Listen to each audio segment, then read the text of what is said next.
syafaati Rasulullah sallallahu alaihi wasallam. Karama Syekh Muhyiddin Abdul Qadir Jalani, Syekh Ahmad Sohibul Wafatajul Arifin radhiyallahu. Al-Fatihah. Bismillahirrahmanirrahim.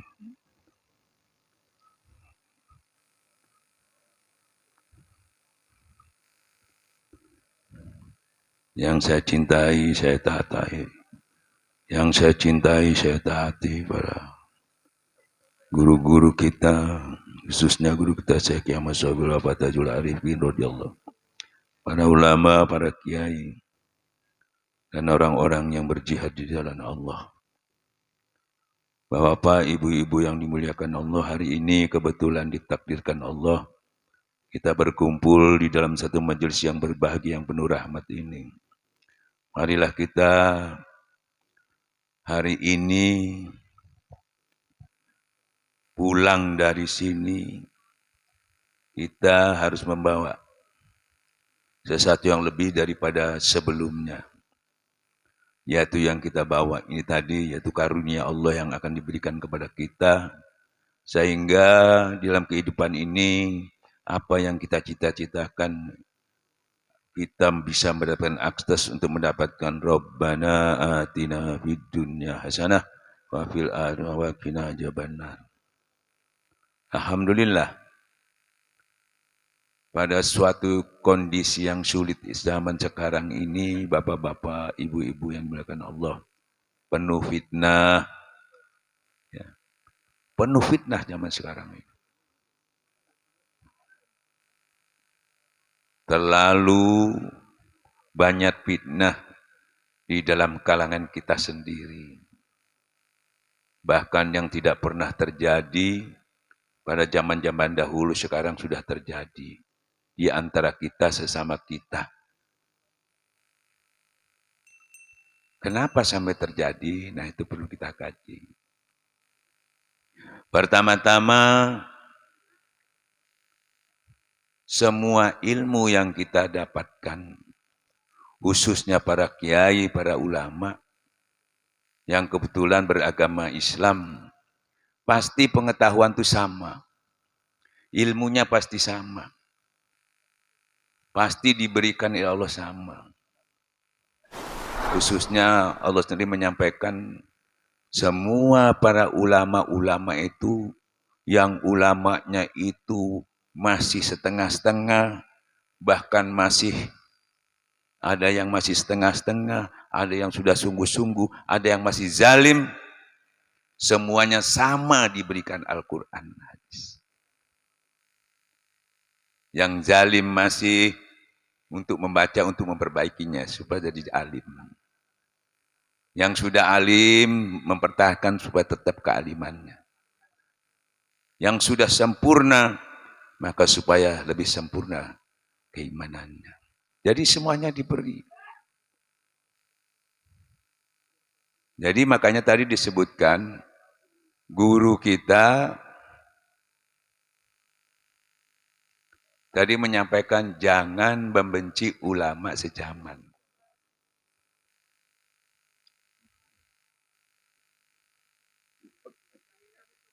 Gak usah.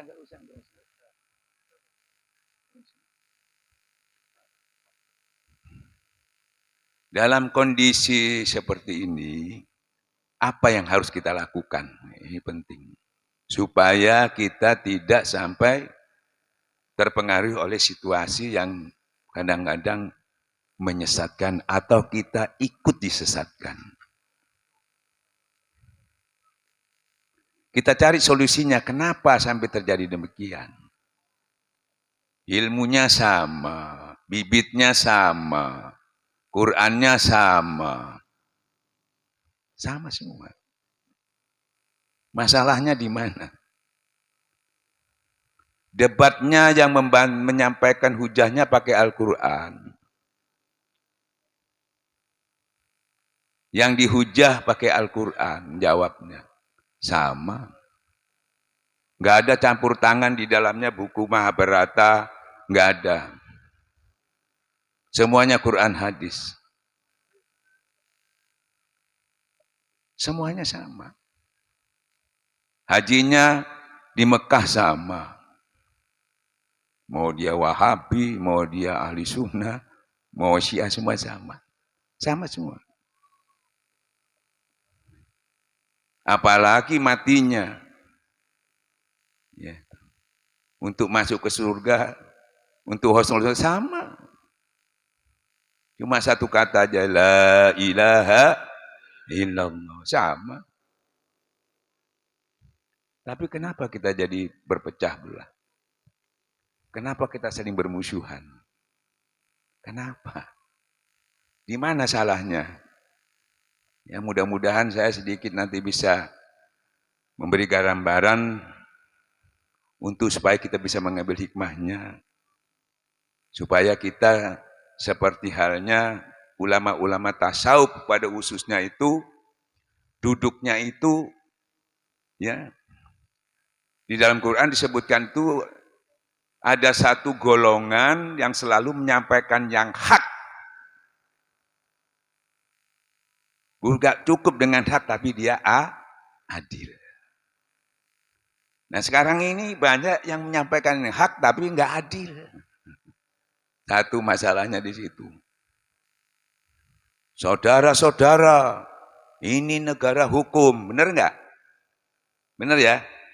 Tapi nggak adil.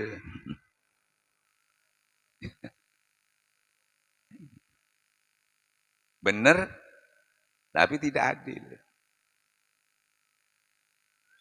Wa tawasabil hak, yang disampaikan hak. Benar ya? Tapi wa tawasabis nggak sabar. Nah, di sini juga masalahnya. Kenapa yang hak bisa, yang dua ini kok nggak bisa? Padahal ini gandeng. Kalau tidak terwujud sia-sia.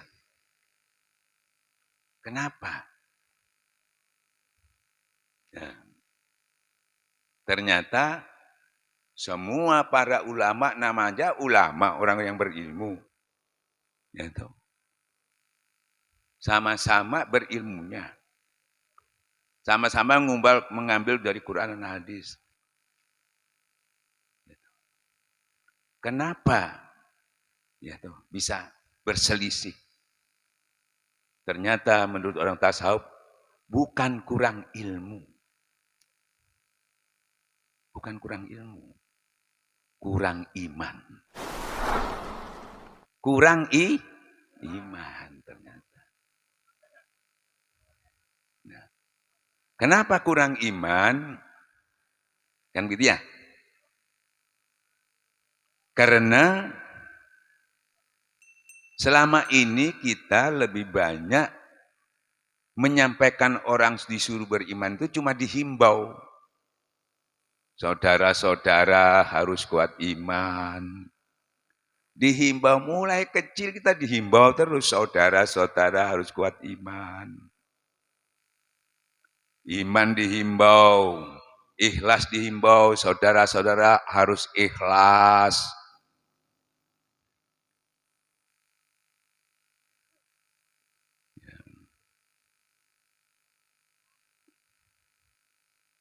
Ikhlas dihimbau,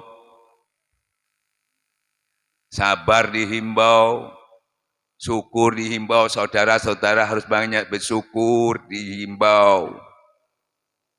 Cinta dihimbau, saudara-saudara harus cinta kepada Allah dihimbau. Yang disampaikan benar semua. Dalilnya semuanya ada. Ya. Tapi kita tidak bisa mencapainya, bahkan putus asa. Seakan-akan yang diberikan Allah itu sulit.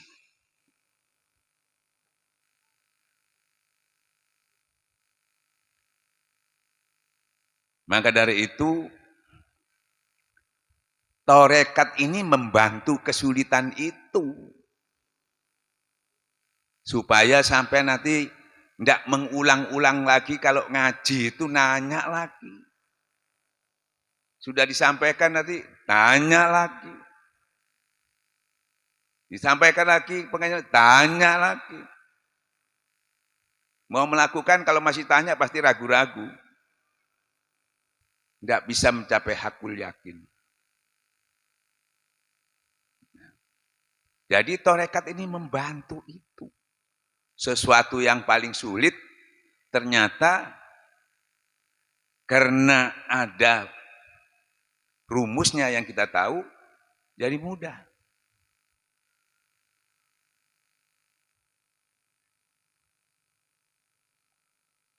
Kalau namanya kiai, insya Allah.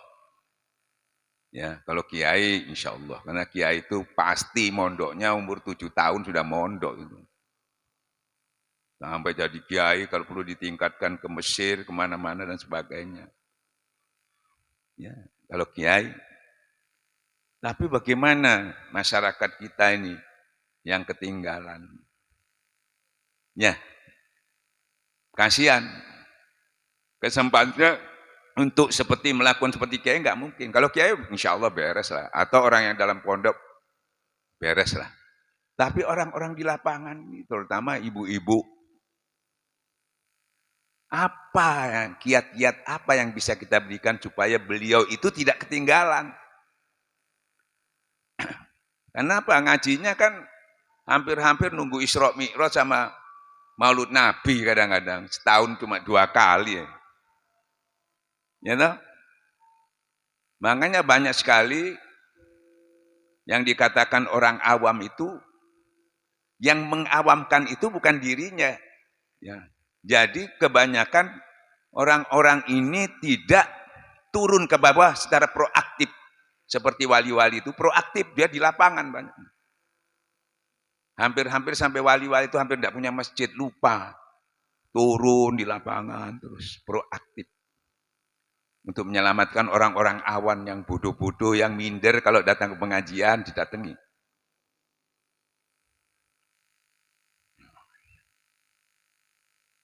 Nah sementara itu para wali-wali sampai sekarang sudah banyak hilang. Ya, orang mau ngaji agak sulit ngajinya. Kenapa? Pada umumnya kalau sudah maaf ya, sistem pondok pesantren misalnya, ya mudah-mudahan di desa enggak begitu. Di kota-kota sudah kalau orang mau masuk mondok itu ditanya dulu ada surat kelakuan baik apa enggak.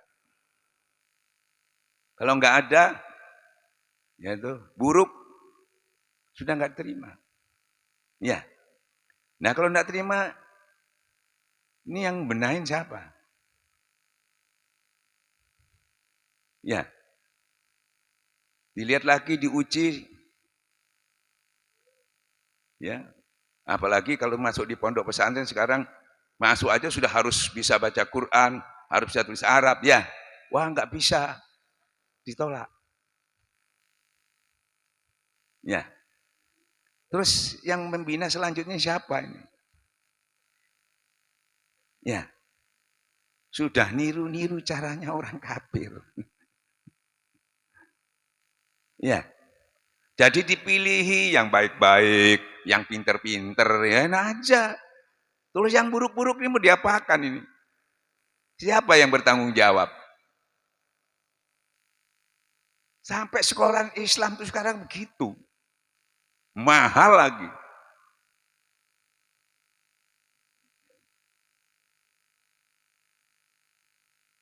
Akhirnya orang ini nanti akhirnya si anak ini tadi nanti bukan tambah baik, ya yang nakal tambah nakal, yang bodoh tambah bodoh. Karena nggak ada yang nampung. Akhirnya dia pasti masuk neraka. Tapi di sana nanti bukan anak itu yang masuk neraka, kita yang masuk neraka. Ulamanya yang masuk neraka, kiainya yang masuk neraka. Ya, karena anak ini nyampe ke ya Allah saya dimasukkan neraka, sebetulnya saya dulu tuh bodoh, nggak bodoh-bodoh nemen. Karena saya ditolak tambah bodoh saya. Saya nakalnya juga nggak tahu berapa nakal, karena ditolak tambah nakal. Jadi saya nggak terima. Jadi secara nggak langsung ini kiai-kiai turut andil ini membuat saya tambah nakal, tambah bodoh ini. Langsung dipending kiai ini nggak bisa masuk surga. Kalau dalilnya itu pada umumnya itu orang tua kepada anak-anak bisa pending kalau kena orangnya masuk neraka, anaknya menyampaikan bahwa dia tidak pernah dididik secara agama sehingga dia masuk surga, dia nuntut kepada Allah bahwa karena kesalahan orang tuanya yang dipending. Kita pilih yang baik-baik. Sudah ditolak, ya tuh, istilahnya dihujah lagi. Nah, maka dari itu pondok pesantren Suralaya, pondoknya itu yang baik-baik dikasih tempat. Yang buruk-buruk dibikin juga tempat. Yang gila, yang narkoba, yang karu-karu, itu dibikinkan juga, nggak ada yang dibuang. Terus yang dilapangkan, ya siapkan wakil-wakil talqin itu untuk bina di mana saja. Jadi nggak ada yang dibuang. Guru mursyid Syekh Kiai Ahmad Syaibul Wafatul Arifin cerdas. Jadi nggak ada yang dipilih. Itu yang saya katakan tadi, ada satu kelompok, ya, satu golong yang selalu berbuat hak dan itu namanya baru adil. Nah ini kita nggak adil.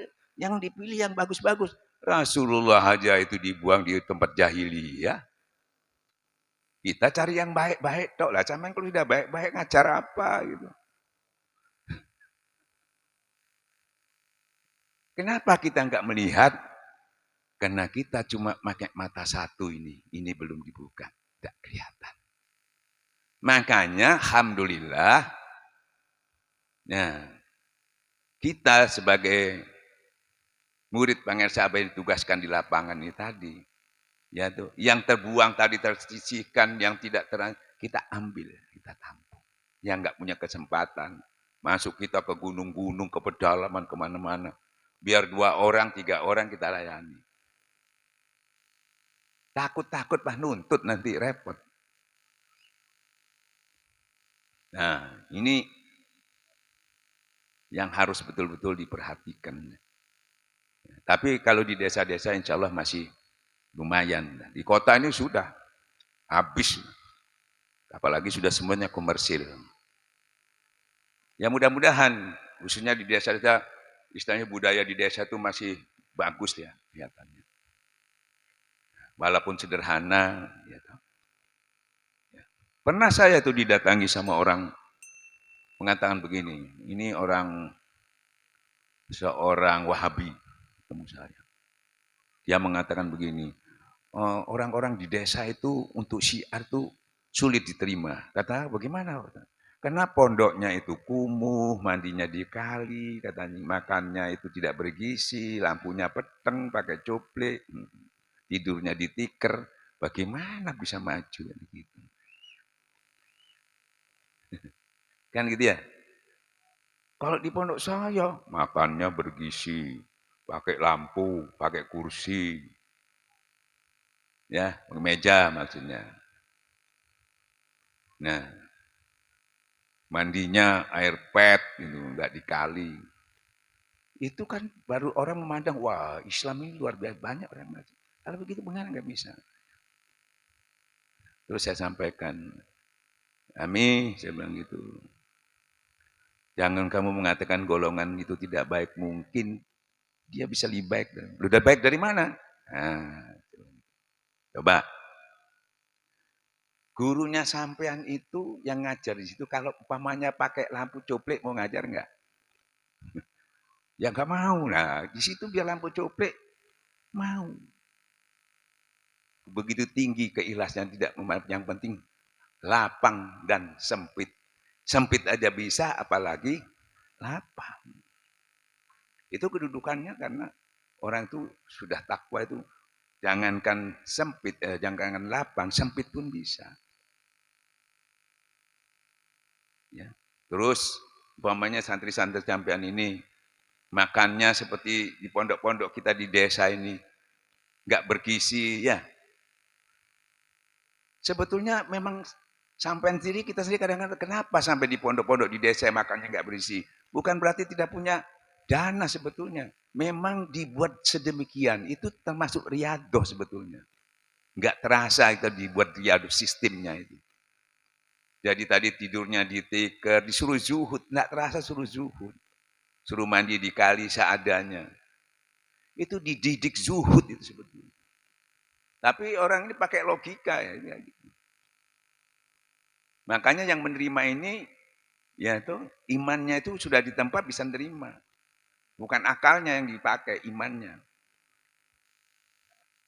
Coba sekarang, kalau santri sampean itu saben hari sampean makan sate kambing apa, minta pulang, minta kawin itu. Karena makan itu terkait dengan nafsu. Tapi kalau dimakan kan teri apa, males dia. Memang gitu. Ternyata kan orang-orang yang alim-alim itu disuruh kurang makan memang. Disuruh kurang tidur, tidurnya seadanya. Ya, nah, saya terangkan gitu. Terus lagi yang hebat lagi, mau nggak guru sampai dibayar pisang? Nggak mau, di desa masih ada itu. Dibayar beras, dibayar singkong, ya. Masya Allah. Nah di situ yang diberi tulus, yang diberi tulus. Makanya jadinya beda. Ya. Makanya jadinya beda. Bedanya di mana? Misalnya sama-sama jadinya. Yang ini jadi juga, ini jadi juga.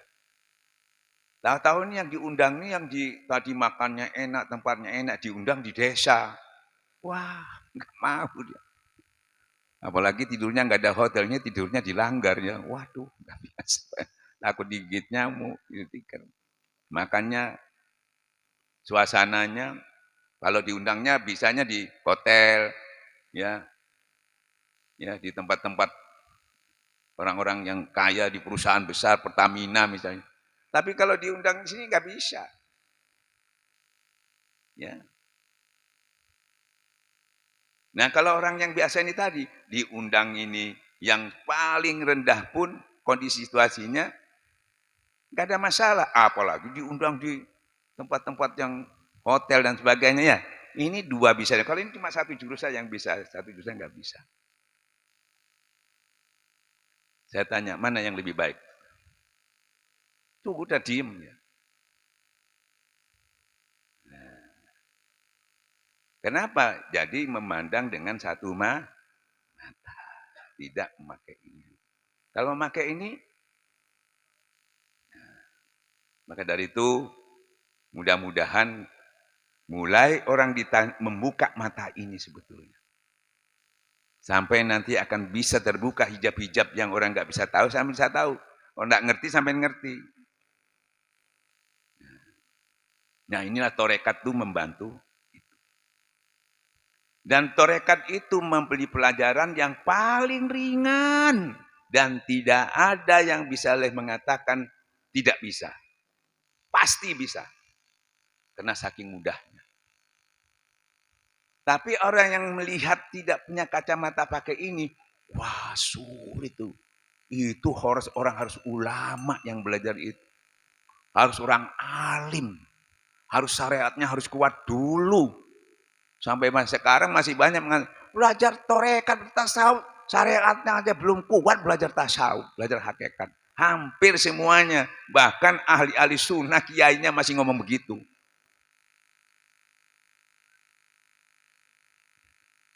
Yang harus kuat itu syariatnya, zuhudnya, alimnya, itu kiainya bukan muridnya mau belajar.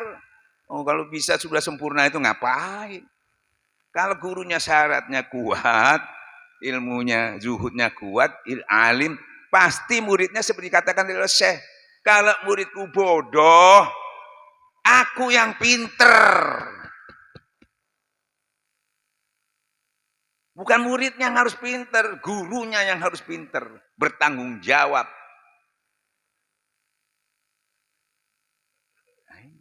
Kebanyakan terbalik muridnya suruh pinter. Namanya belajar, apalagi di tasawuf. Di tasawuf itu bukan untuk pinter, bukan. Di tasawuf itu bagaimana kita melakukan perintah-perintah guru itu namanya khidmat sudah. Khidmat kepada guru, ikuti jalan orang-orang kembali. Cuma ikuti aja. Nabi Musa aja itu kitabnya tidak boleh, jangan buka kitab, buka mulut aja nggak boleh. Suruh ikuti aja. Suruh ikuti hikmat. Ikuti jalan orang-orang kembali. Orang kembali itu apa? Kembali itu apa? Iyyaka na'budu, ihdinas sirat, ikuti jalan orang yang diberi nikmat. Suruh ngikuti aja, biar bodoh nggak apa-apa. Suruh ngikuti. Karena tidak semua Allah kasih orang itu pinter, enggak. Cuma biar bodoh, biar buta. Kalau yang menuntun melek, pinter, alas. Sampai. Nah itu namanya rahmat al-alamin. Karena semua sampai yang paling bodoh, bisa diselamatkan. Selama tadi kita cuma yang pinter-pinter toh yang bisa diselamatkan, yang bodoh nggak bisa. Buktinya ditolak tadi. Seakan-akan nggak mampu. Wah, nggak bisa ini, nakal ini. Wah, ini bodoh ini. Ya. Nah, tarekat mengambilnya. Nah, tidak diberikan kecerdasan intelektual, tapi diberikan kecerdasan spiritual. Nah, makanya dasar dalilnya tadi disampaikan. Sahabat bertanya kepada Rasulullah SAW, ya Rasulullah, adakah jalan yang semudah-mudahnya, secepat-cepatnya, seutama-utamanya, kan begitu ya? Ada. Ya tuh. Cuma disuruh mendawamkan zikir. Loh, cuma gitu aja. Cuma suruh zikir. Siapa yang berani mengatakan sulit? Cuma suruh zikir. Nah, dari hasil zikir itu kok bisa cepat, Ustaz? Ya toh. Kok bisa jadi utama? Ya tuh, cepat kok bisa jadi mudah? Nanti saya kupas dulu. Makanya saya tanya tadi, ya, pertama orang belajar tadi, jangankan baru belajar, yang sudah jadi ulama besar pun sama. Kita lihat Syekh Muhyiddin Abdul Qadir Jailani Qaddasallahu sirruhu. Beliau itu sudah ulama besar, Pak. Sudah ulama besar. Belajarnya seluruh pengetahuan, semua syariat itu sudah full dan sudah dilakukan. Seperti halnya Imam Ghazali juga. Sampai jadi profesor. Umur 36 tahun. Bukan tidak mempelajari ilmu tasawuf. Ilmu tasawufnya dipelajari. Kitab-kitab tasawuf dipelajari. Kitab-kitab torekat juga diketahui. Tapi lupa bahwa bidang satu ini, masalah-masalah ruhani ini, ibarat ilmu kedokteran. Ya, dokter itu spesialis penyakit umum itu, kalau mau dia tahu penyakit dalam, harus sekolah lagi, Pak. Tidak bisa dia beli bukunya tok. Ya, ini spesialis penyakit dahir, penyakit tahu. Tapi kalau dia mau tahu penyakit dalam, harus sekolah lagi. Internis harus sekolah lagi. Nggak bisa dia baca buku tok. Kalau dahir itu pakai otodidak bisa. Oh, saya senengnya ibadah-ibadah dahir ini senang mazhabnya Syafi'i. Tinggal beli bukunya mazhab Syafi'i.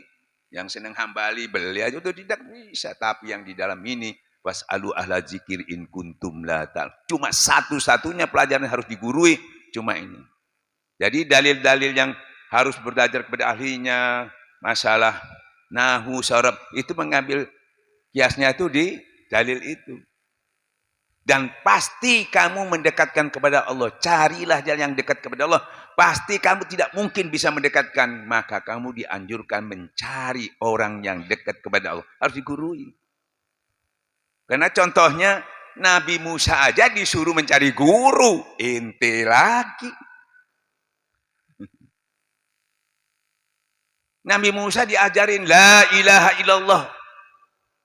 Nabi Musa masih minta lagi, ya Allah, adakah enggak yang lain yang lebih hebat dari ini? Enggak ada, yaitu tok la ilaha illallah. Jadi kalau sampean tanya lagi, Ustadz, ada enggak amalan-amalan yang paling top lagi? Oh, Nabi Musa sudah tanya sama Allah, enggak ada, itu juga kok. Yang dipakai kata Rasulullah oleh Nabi sebelum aku memakainya. Dan kalau ditimbang 7 petala langit, 7 petala bumi, ini saya lebih berat kalimat itu. Mudah diucapkan, ringan diucapkan, tapi berat timbangannya. Kalau enggak itu banyak diamalkan, ya, tapi timbangannya ringan. Makanya ini menjadi akunnya tarekat dipakai. Nah, hasilnya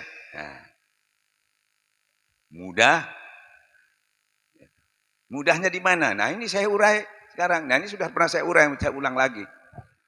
Pertama,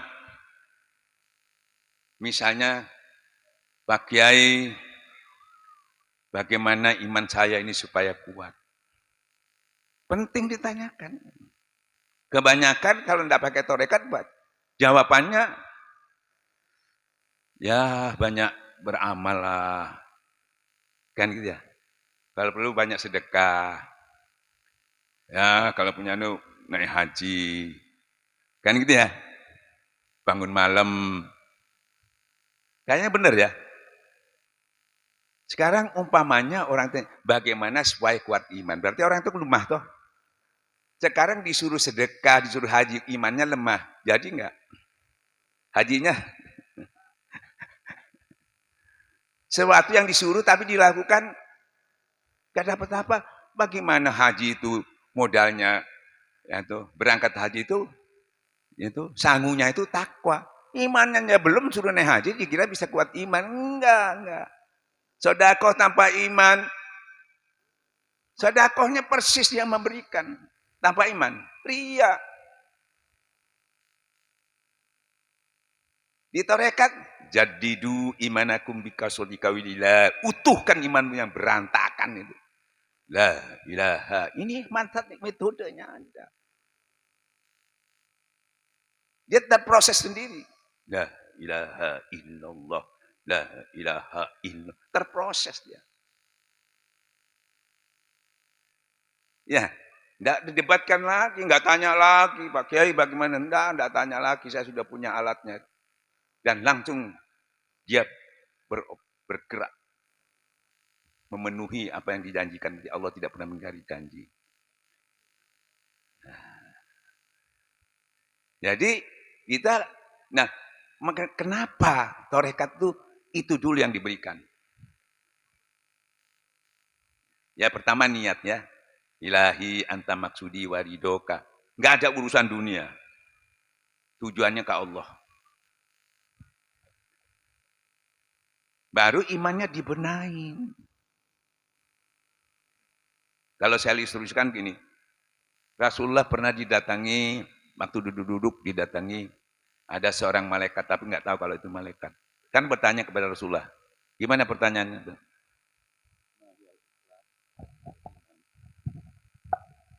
Rasulullah ditanyai oleh seorang hamba Allah, ternyata itu malaikat Jibril yang bertanya kepada Rasulullah, Mahya Islam, mahyal iman, wa mahyal ihsan. Ditanya, apa itu Islam, apa itu iman, dan apa itu ihsan. Begitu yang ditanyakan Jibril kepada Rasulullah Muhammad SAW. 3 itu patokan. Dijawab sama Rasulullah ya, ihsan. Ya, ihsan itu seakan-akan kita melihat Allah. Kalau kamu tidak melihatnya, kamu ya harus yakin kamu dilihat sama Allah. Ini sulit. Kalau enggak diteruskan dengan caranya, enggak bisa menghayal nanti, membayangkan Tuhan. Maka dikemas dengan zikir. Di mana kamu ingat, aku ingat selesai. Ini namanya ma'rifatullah. Ma'rifat dulu. Kan gitu ya? Nah,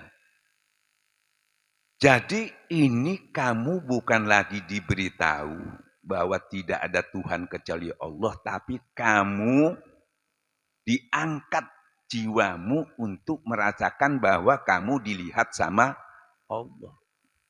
Kalau kamu merasa dilihat, itu sudah melihat kamu. Rasa, zauk.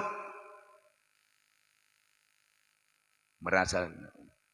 Karena kamu merasa dilihat dan terasa, makalah timbul keyakinan yang utuh. Sebelumnya kita tidak merasa, cuma diberitahu. Cuma diberitahu bahwa Allah itu tidak ada Tuhan kecuali Allah, tidak yang kuasa. Sekarang tidak diberitahu lagi, kamu menyaksikan ma'rifatullah diwujudkan dengan zikir. Jadi terasa. Wajilat qulubuhum disebut nama bergetarnya, nyambung, on, connect. Harus nyambung dulu. Kalau enggak nyambung, biar lampu ini 1000 watt, AC, TV apa enggak nyala itu, enggak fungsi semuanya. Ini sangat menentukan. Nah, itu tarekat pertama itu. Maka dengan begitu, kamu sudah menyaksikan sendiri, maka timbullah iman. Keduanya tadi, yaitu rukun Kalau ini tadi rukunnya berapa? Rukun iman berapa? 6. Rukun ihsan berapa? Nah, rukun ihsan. Banyak enggak tahu karena jangan dibahas.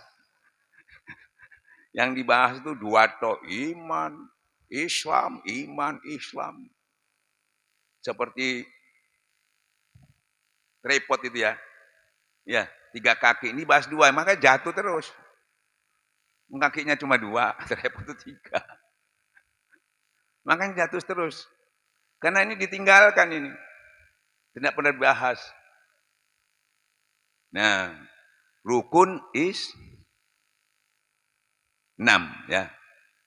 Nah, rukun Islam itu, rukun iman itu apa aja? Percaya kepada Allah, malaikat, kitab-kitabnya dan kepada rasul-rasulnya, hari kiamat. Kodok-kodok ya, isinya itu. Kamu sudah percaya. Percaya ini karena kamu sudah dapat melihat apa yang diinformasikan Allah lewat sir tadi itu. Jadi bukan diberitahu dari kitab, bukan. Itu ilmu yakin namanya, belum hakul yakin. Dengan kamu pendekatan ruhani kamu kepada Allah lewat zikir tadi, itu untuk menyaksikan, untuk merasakan apa yang dijelaskan tadi di dalam kitab itu. Untuk mencapai hakul ya. Yakin. Nah, tarekat membantu itu. Kalau enggak sampai ilmu yakin terus. Gegeran terus nanti. Nah, akhirnya kamu beriman.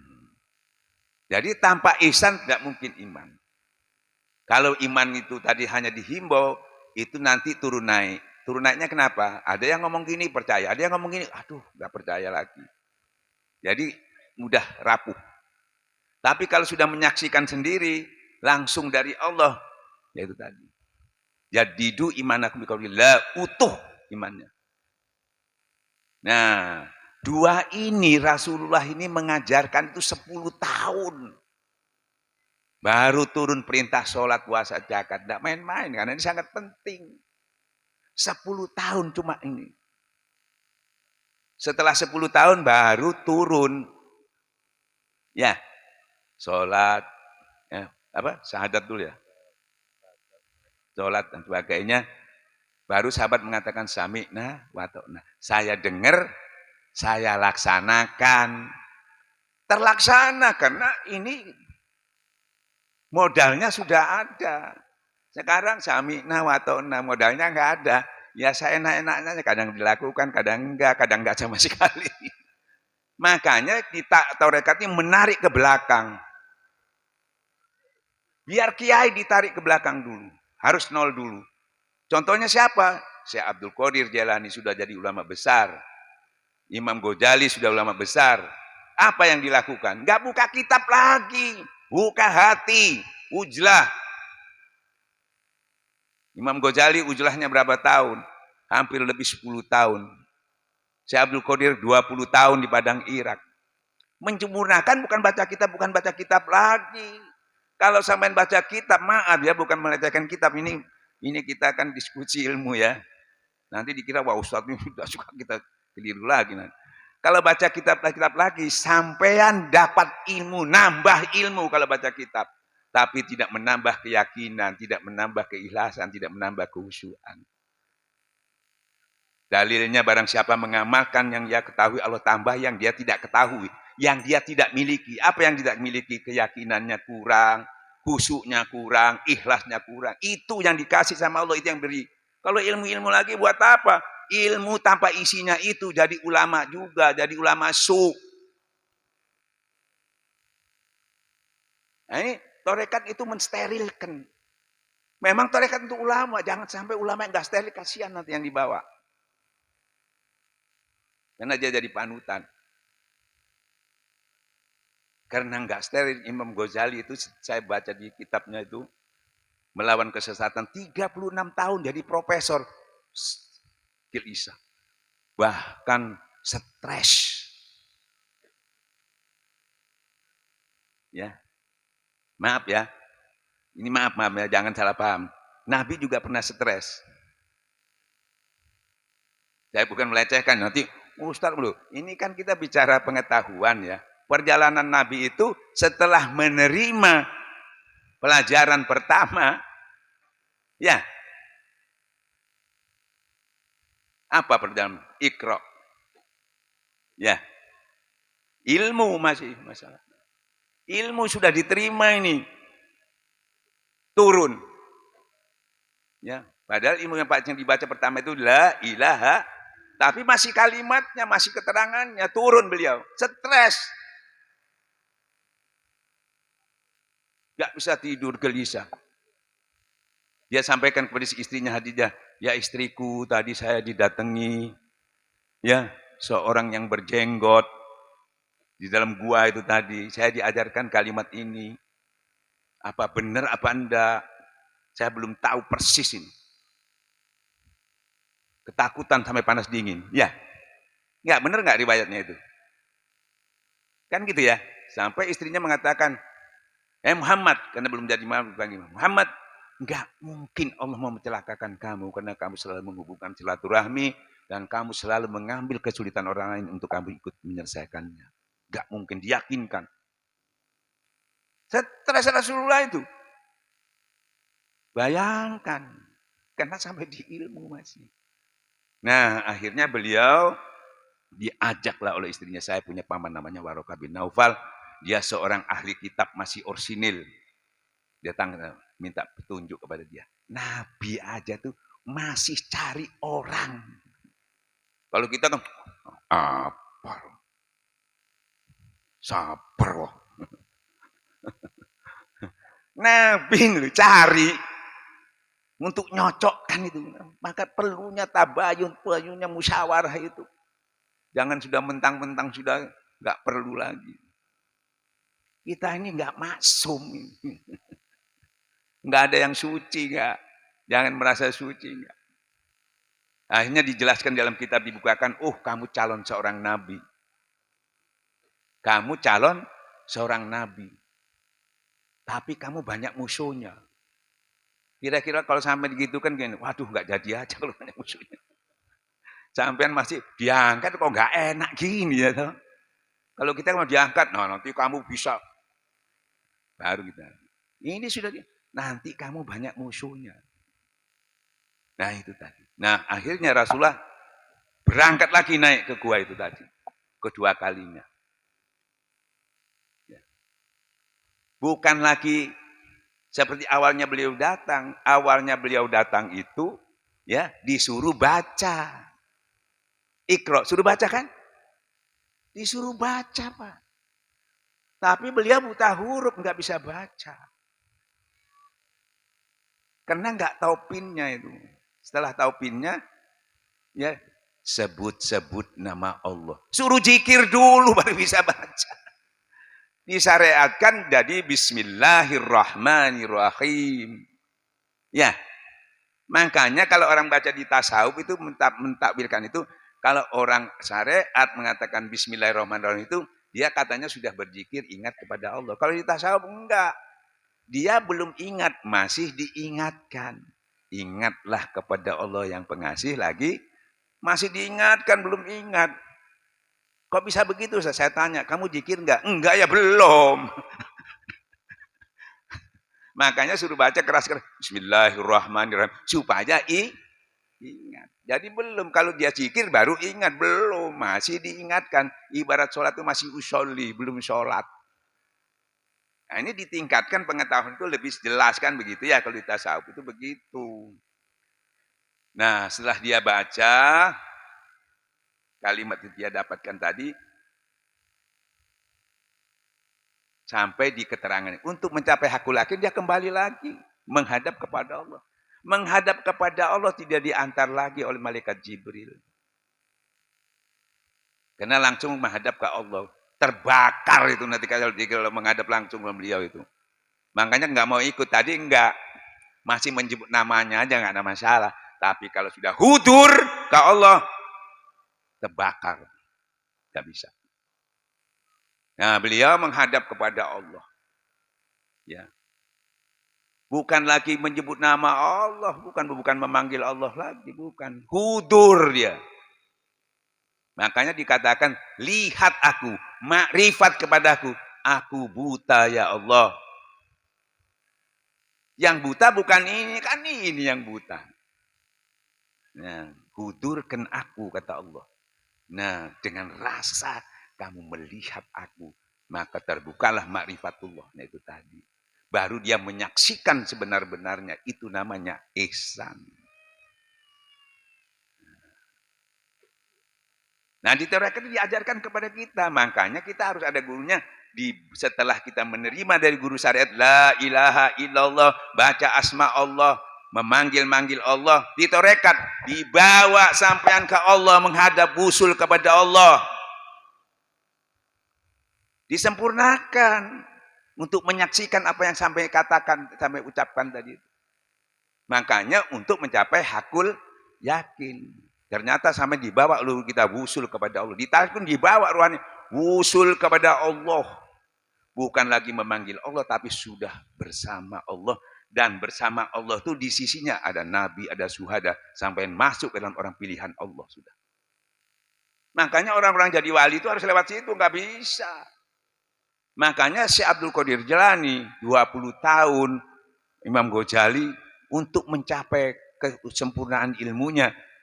Dia meninggalkan syariat itu, bukan ditinggalkan, tapi dia masuk ke dalamnya untuk memperkuat syariat itu sebetulnya. Bukan melemahkan syariat, itu keliru. Sehingga beliau akhirnya kekuatannya, powernya bisa lebih. Yang dulu ninggalkan istrinya, anaknya lama-lama nggak bisa. Ini bisa 10 tahun, 20 tahun nggak ada masalah. Yang dulunya uangnya disimpan, diberikan nggak bisa, itu gedung rumahnya dikasihkan semua, bisa. Kan luar biasa, kalau dulu nggak bisa. Yang dulunya bisa makan sekali, tiga kali, sekarang makan sekali, nggak masalah. Nggak makan pun nggak apa bisa. Dari hasil apa? Dari hasilnya pendekatan full kepada Allah itu tadi. Nah, ini tarekat tuh nyampe ke sana. Kalau tidak kita pakun gitu-gitu aja. Nggak ada perubahan. Usulnya kiai harus karena dia umat. Kalau sampean biasa-biasa masih nggak masalah sesuai kemampuannya. Karena namanya kiai itu pasti dia cerdas. Ya tuh, dia harus punya kemampuan untuk mencapai itu. Ya, kalau yang lain tidak mampu nggak apa-apa, karena kamu cuma modalnya orang ini asal ikut sama-sama dituntun aja sudah selesai. Biar nggak tahu ilmunya dituntun aja. Tapi yang menuntun ini harus punya power yang sunat harus jadi wajib. Nah, makanya hasilnya saya jelaskan, misalnya pertama tadi hasilnya sholat. Pertama kita menyebut rukun iman itu la ilaha illallah. Tujuannya ke sana. Terus sholat. Sholat itu jadi andalan utama. Kalau ini baik, baik semua. Nah, makanya sholat itu ya tiangnya agama. Kalau rumput tiangnya agama itu tadi, habis semuanya. Kalau tiangnya kuat, semuanya bisa numpang di situ. Makanya nggak ditanya lagi kalau tiangnya kuat. Nah, tiangnya apa? Tiangnya itu iman tauhid tadi. Sementara orang iman tauhidnya belum diperbaiki, itu tidak terpelihara, langsung pasang tiang, nggak ada tiang mana bisa. Kalau sudah ada tiangnya, itu namanya dia sudah mendirikan sholat, ini berrumah. Terus zakat, infak sedekah, itu gentengnya. supaya dingin, supaya Allah tidak murka kepada kita. Ya, supaya bala dijauhkan. Sedekah, infak sedekah. Itu. Jadi apa? Tiangnya sholat, terus zakat, itu gentengnya, terus puasa. Ya, menahan hawa nafsu. Ya. Nah, terus haji. Haji itu syiar, baru kamu syiar. Syiar Allah. Setelah syiar Allah, kamu di sana bertemu dengan orang banyak, syiar di situ. Ada yang hitam, ada yang ini. Tidak ada bedanya semua itu. Bangsa-bangsa itu, bangsa Arab dengan Azam, dengan tidak ada bedanya. Yang dilihat sama Allah yang takwa. Nah, makanya setelah kamu haji, setelah pulang, intinya disuruh banyak berzikir lagi. Tidak lagi kamu banyak menyebut-nyebut mbahmu, nenek moyangmu. Ya tuh seperti orang jahiliyah dulu naik haji gitu. Kumpul-kumpul nenek moyangnya, mbahnya, pangkatnya. Sama Allah sudah enggak. Allah saja zikir sekuat-kuatnya. Kamu sudah melihat di sini, tidak ada bedanya sudah. Yang hitam, yang ganteng, yang elek, yang pendek. Di Mekah ini haji enggak ada bedanya semua. Jadi jangan lagi membangga-banggakan, enggak boleh. Terakhir haji yang banyak lupa itu. Nah, itu. Jadi ini sudah terpenuhi semua. Karena sudah ada fondasinya. Ya. Nah, hasilnya pertama, sholat tadi yang kita bahas. Iman sudah, tauhid sudah. Dari zikir ismuzat tadi, itu tauhidnya. Sekarang tinggal sholatnya. Maka saya sering tanyakan, mungkin sudah banyak dengar Iwan-Iwan. Sesungguhnya sholat itu berat kecuali yang khusyuk.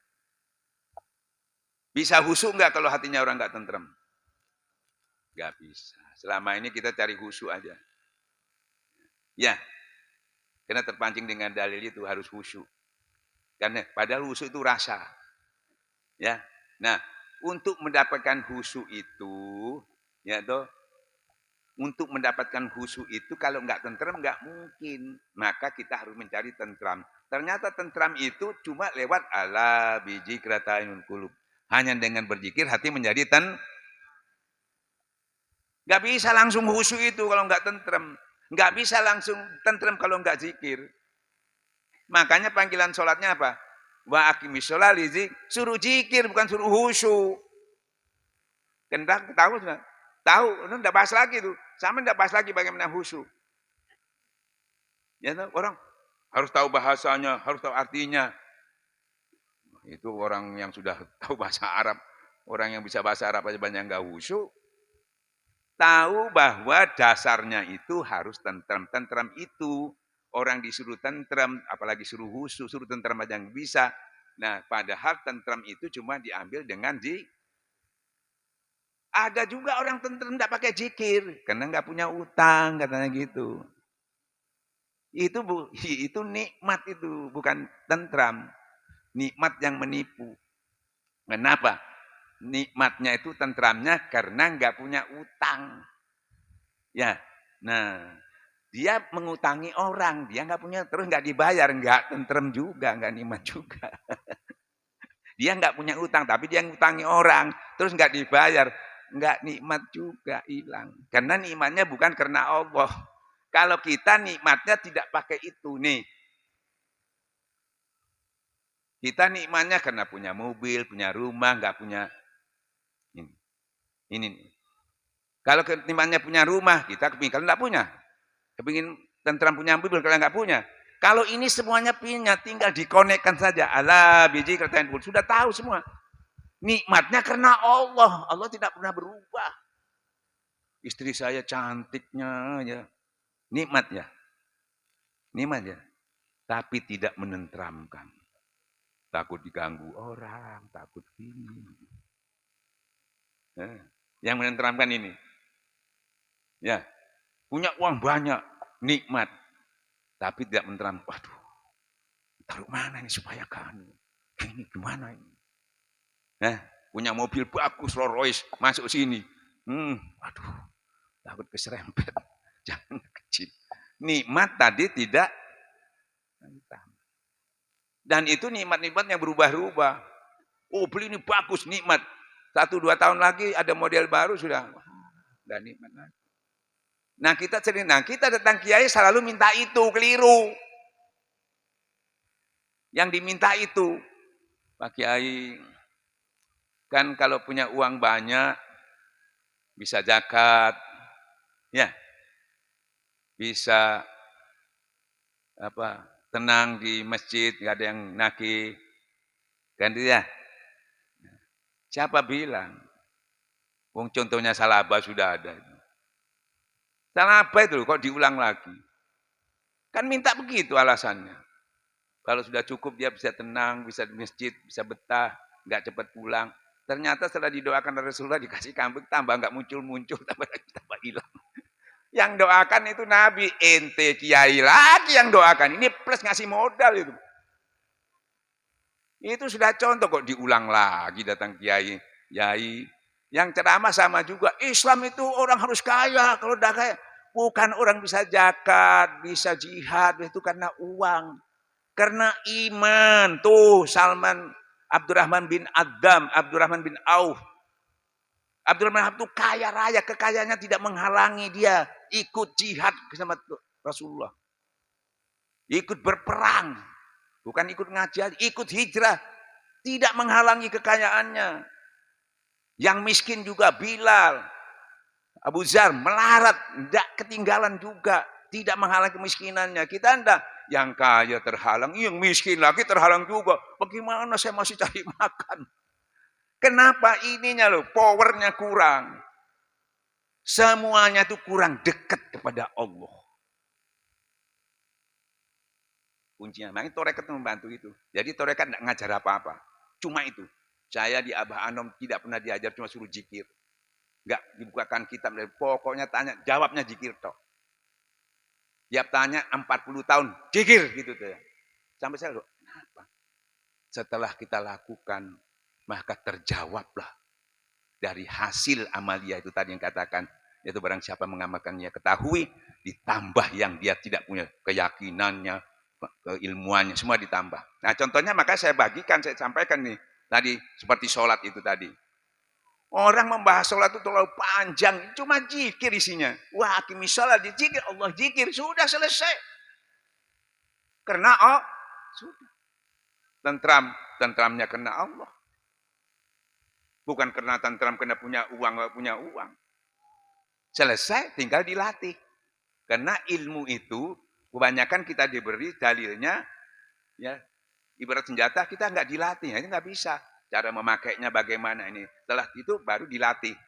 Ya, banyak senjata nembaknya dilatih. Ya, riadoh. Kalau nggak dilatih nggak bisa. Semua apa saja itu harus dilatih. Sampai kalau ikut silat sudah bisa tapi nggak latihan. Kalau dipukul ngeles juga, tapi kena dulu baru nangkis. Nangkis juga tapi kena dulu karena nggak refleks. Karena kurang latihan ya. Nah kita ini, orang Islam ini kurang latihan, kurang riadoh. Riadoh itu intinya dekat kepada Allah. Dimanapun dia berada, walaupun di kantor, kalau dia itu namanya riadoh. Dia sudah uzlah. Hablu minallah, hablu minannas. Dimuliakan sama Allah. Itu cuma zikir tok. Kan mudah. Kedua, sholat sudah ya. Kedua, mencari rezeki. Nah ini. Gunung didaki, laut diseberangi. Ya. Imannya, nyawanya kalau dipertaruhkan ya, kalau ada yang ganggu ya. Sikut sini, sikut kanan. Apalagi ini mau pemilu banyak iman dijual ini. Karena nggak yakin, nggak tahu caranya. Kalau pengertiannya kalau enggak gitu ya nggak bisa dapat ya gitu. Padahal Allah sudah ngajarkan sebenarnya, tapi nggak tahu. Ya tuh, suruh baca Al-Waqiah. Ya tuh, bagus. Yang bisa ngaji, yang bisa. Kasihan kan?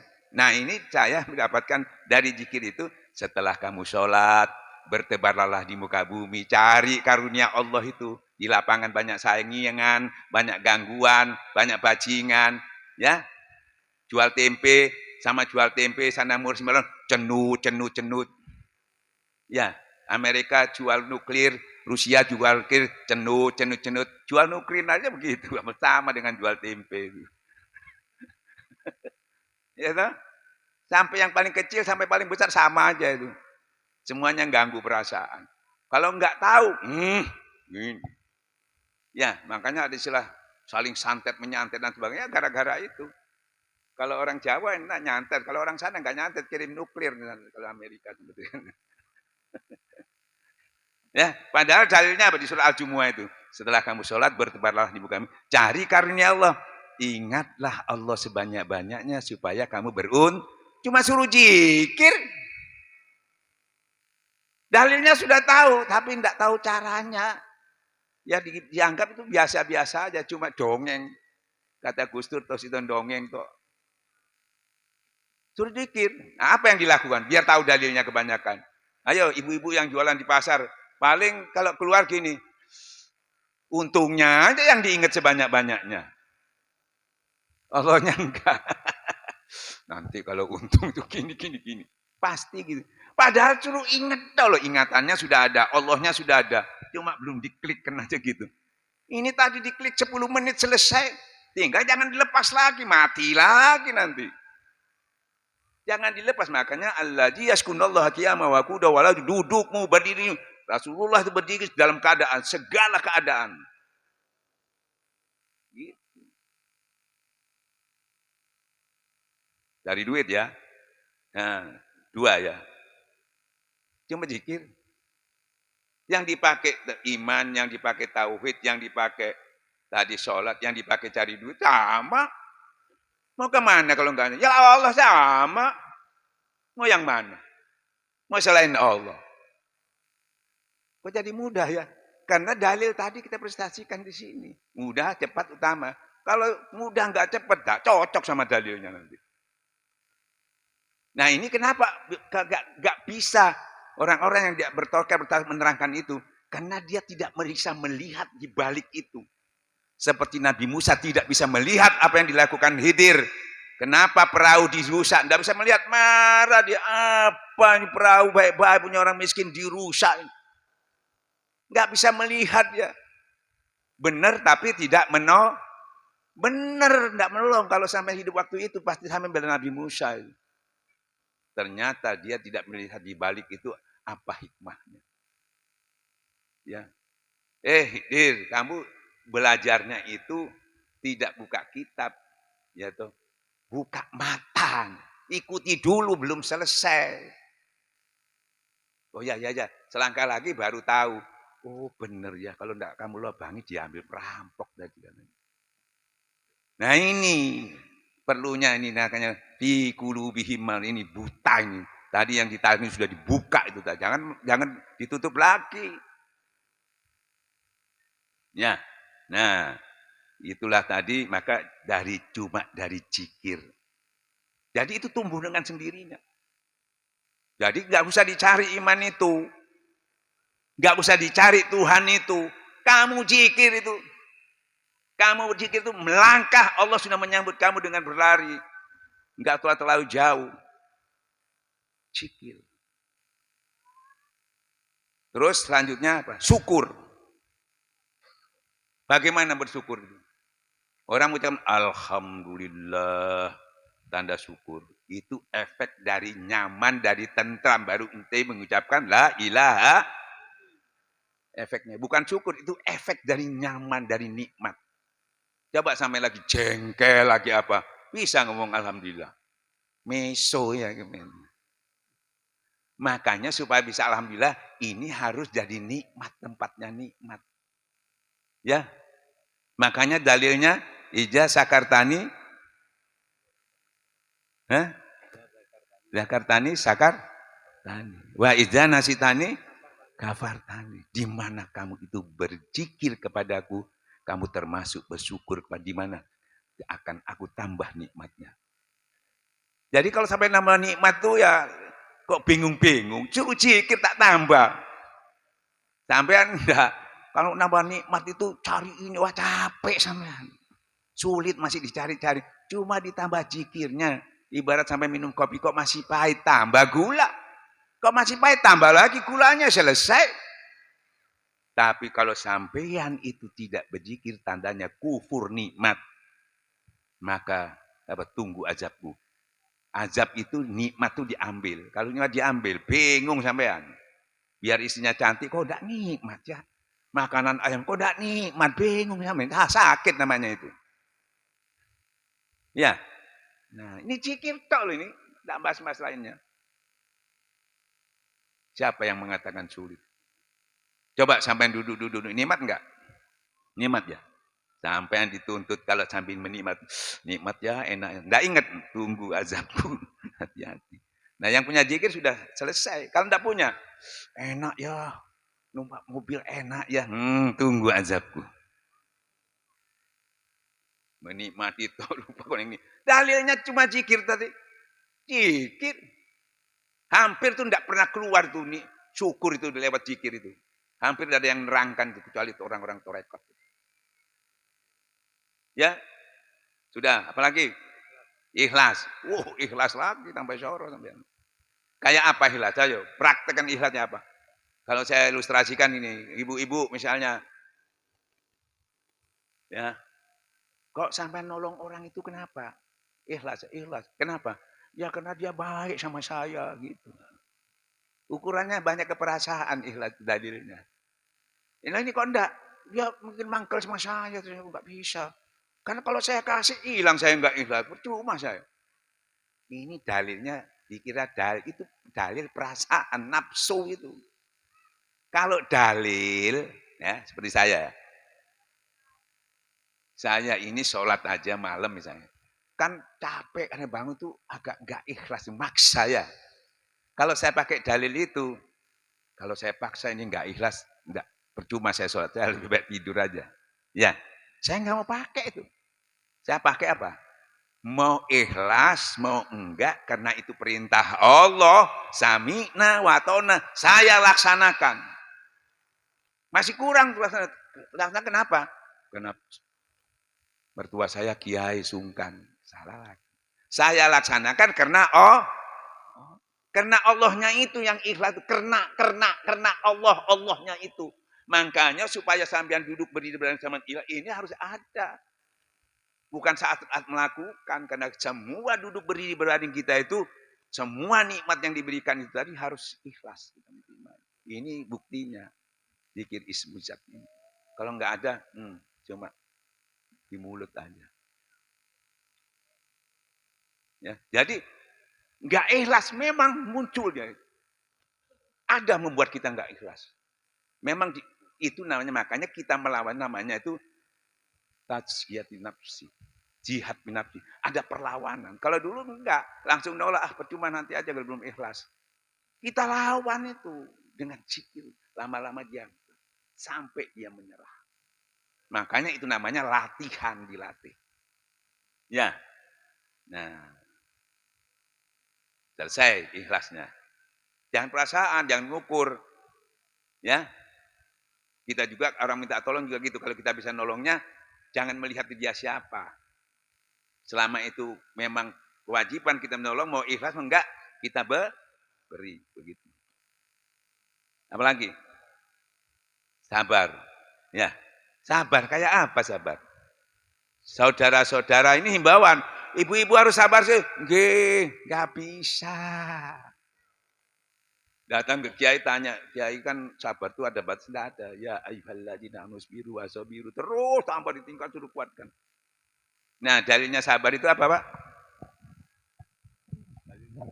Dalilnya sabar, innallaha ma'as sabirin. Sesungguhnya Allah bersama orang-orang yang sabar. Sesungguhnya Allah beserta orang yang sabar. Ya, berserta Allah dulu, baru bisa berserta Allah tentrem, baru sabar. Gimana? Allah beserta orang yang berserta Allah dulu, tentrem, baru bisa sabar. Bisa sabar enggak kalau orang enggak tentrem? Enggak bisa. Makanya enggak bisa. Aduh, berat. Masa Allah mau nyuruh yang enggak bisa? Kita aja enggak tahu pinnya itu. Sampai dia punya HP bagus, enggak tahu pinnya. Aduh, enggak bisa ini. Padahal programnya di situ banyak bagus-bagus. Cuma kling itu aja satu pinnya enggak bisa. Kuncinya enggak tahu. Ini kuncinya cuma zikir tadi cuma zikir kuncinya. Iya. Nah, coba itu tadi. Jadi sahabat itu kalau sudah zikir tentram, apalagi kalau dekat sama Allah, sifat-sifat Allah yang as-sabr itu membias kepada kita. Ya, bersifatlah dengan sifat kan begitu, selesai. Cuma zikir. Terus mati lagi. Ya, disuruh baca apa sampai mati? Ya. Ya, cuma zikir. Nggak ada. Akhir hidup selalu dia ingat kepada jannah. Semua ilmu sudah.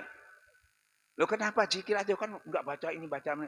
Itu ekstraknya Al-Quran. Semua masuk ke situ. Yang mengelola siapa? Was'alu ala dzikr. Jadi orang takwa itu dititipkan Quran untuk mengelola jadi obat, jadi petunjuk, jadi penawar. Dikelolanya Quran itu semua diekstrak jadi zikir. Jadi isinya kok zikir aja itu Quran sampai Allah mengatakan, wala zikr. Sesungguhnya zikir pekerjaan yang besar lebih utama dari ibadah-ibadah yang lain. Itu. Jadi kok zikir aja kok enggak buka ini, buka ini, buka ini. Bukan berarti nggak boleh buka lainnya. Tapi ini dasarnya ini harus tahu. Karena tidak semua orang itu pintar, punya kesempatan yang banyak. Makanya sahabatnya, ya Rasulullah adakah jalannya? Orang-orang yang ketinggalan mereka tertolong dengan ini tadi. Yang punya kesempatan, yang punya sibuk, tertolong. Di situ keadilan Allah itu di situ. Apalagi yang sudah luar biasa, wah tambah luar biasa lagi. Ada satu lagi terakhir. Maukah aku tunjuki kamu suatu pahala yang besar di sisi Allah dan derajat yang paling tinggi di sisi Allah, kata Rasulullah kepada sahabat, mau hasilnya lebih daripada kamu belanjakan emas dan perak, bahkan lebih dari itu. Padahal kamu nggak punya emas dan perak, punya juga belum tentu dibelanjakan, tapi bisa dapat. Seperti kamu juga berperang membelah musuh, dan kamu terbelah oleh musuh, terpenggal oleh musuh, padahal kamu nggak pernah jihad, nggak pernah berperang. Apa itu? Zikir. Zikir yang mana? Zikir yang disampaikan orang ahli zikir. Zikir yang seutuhnya, yaitu yang utamanya membersihkan hati. Berbahagialah orang bersihkan hatinya, celaka orang yang mengotori hatinya. Yang sanadnya sampai kepada Rasulullah Shallallahu Alaihi Wasallam. Zikir berapa itu tadi? Iman, tauhid, sholat, rezeki, ikhlas, syukur. Dari zikir itu nanti tumbuh sendiri. Itu bibit solehahnya di situ. Bibit solehah itu bibit mensterilkan. Ya toh. Amal solehnya itu sholat, puasa, zakat, haji. Tapi tidak ada sterilnya, werengnya ada. Yang mensterilkan zikir. Karena diiringin zikir berarti tujuannya semua itu lari ke sterilnya di situ. Sampai orangnya pun mati dikubur tidak bisa rusak badannya. Steril. Biar bukan wali. Ya. Nah, selesai. Tadi zikir-zikir ibu-ibu tadi, ini nanti dapat itu. Cuma bodohnya cuma zikir. Enggak lagi dibahas begini, begitu, buka kitab. Sampean kalau kiai gak apa-apa. Sampean mau buka apa? Waktunya kapan? Apalagi ibu-ibu ya. Pokoknya zikir aja. Lupa boleh, tapi jangan sengaja melupakan. Terus saja nonton TV misalnya. Menikmati nikmat Allah. Naik mobil menikmati nikmat Allah. Tapi ingat kepada yang memberi nikmat. Ini butuh latihan. Kan sulit Ustadz. Sambil kerja sambil ingat sama Allah sulit. Di mana sulitnya? Dan itu sudah sampai lakukan sebetulnya. Pernah sampai sudah lakukan dan bisa. Bisanya di mana Ustadz? Contohnya sebelum sampai belajar zikir ini. Sampean sambil nyupir, sambil di komputer, ingat istrinya bisa nggak? Istri atau sambil nyupir ingat anaknya, ingat uangnya, bisa. Kenapa bisa ingat kepada Allah, nggak bisa ingatannya itu juga? Ya? Bisa memparalelkan sambil nyupir, oh istri saya, anak saya, bisa. Kenapa sekarang sambil nyupir nggak bisa ingat kepada Allah? Sama aja yang sudah dilakukan. Tinggal operasionalnya ke Allah. Kita operasionalnya melalaikan kita ingat kepada Allah. La tulhikum amwalukum wala auludukum dzikrillah. Yang diingat yang melalaikan. Kan gitu ya? Nah, kalau sudah melalaikan kepada Allah, sampean dan anak-anak sampean tidak ditolong sama Allah. Karena sampai ya toh, nah, nikmat-nikmat yang diberikan tadi itu justru melalaikan karena tidak nyambung kepada Allah. Nah, jadi karena itu dulu terlatih bangun tidur, mau tidur, istriku, anakku, mau istriku, anakku, terus berpuluh-puluh tahun. Ya gitu, Allahu Akbar, ya keluar itu. Sekarang dirubah, isinya dikeluarkan dengan zikir. Full zikir, yang keluar Allahu zikir. Ini gelas ini isinya kopi, nggak mungkin keluar teh. Ya, kalau isinya kopi ya keluar kopi. Kalau isinya anaknya, istrinya terus Allah, biar diusukan keluar anaknya, keluar istrinya, keluar dunianya. Kalau sudah isinya zikir full Allah, pasti isinya itu yang keluar. Makanya terus menerus biar masuk ke darah daging kita yang dikatakan sultanul zikir sampai ke darah tulang-tulangnya semua berzikir kepada Allah. Nanti prosesnya ke sana itu dinamakan sultanul zikir. Full Allah. Kalau sudah full Allah, baru kamu mendapatkan ihdinas siratal, masuklah kamu dalam orang-orang pilihanku kan. Itu masuk nominasi sampean. Biar kelas 3 enggak masalah, tapi satu gedung. Ya, wali-wali para nabi VIP, para wali kelas 1. Kita kelas 3 enggak apa-apa, tapi satu gedung. Lumayan ini sampai jangan satu gedung. Nah gitu. Nah, inilah yang saya sampaikan. Sudah ya, selesai ya. Jadi bapak-bapak, ibu-ibu, mohon ini bukan ecek-ecek. Yang belajar ini Sultan Aulia.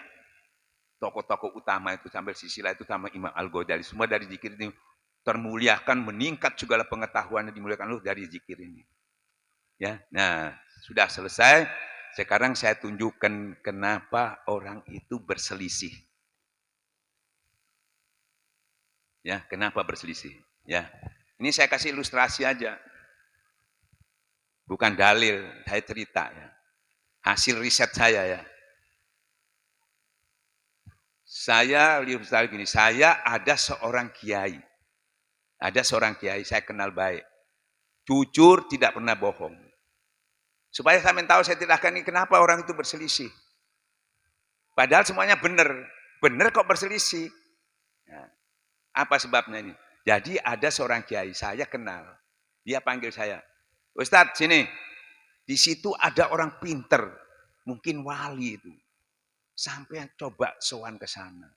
Mungkin bisa dapat berkahnya apa di sana. Coba sama ini. Loh kok tahu sampai yang bilang gitu? Loh saya sering nginep ke situ katanya gitu. Luar biasa Ustadz. Sampai rugi kalau nggak ada sana. Ya sudah, saya ke sana. Jalan. Tahu-tahu ketemu kiai juga teman saya. Mau kemana Ustadz? Ke sana. Oh, kiai itu. Saya kenal juga. Loh kenal di mana saya? Saya kalau pertemuan sering bertemu, sering ngobrol-ngobrol. Ya tuh.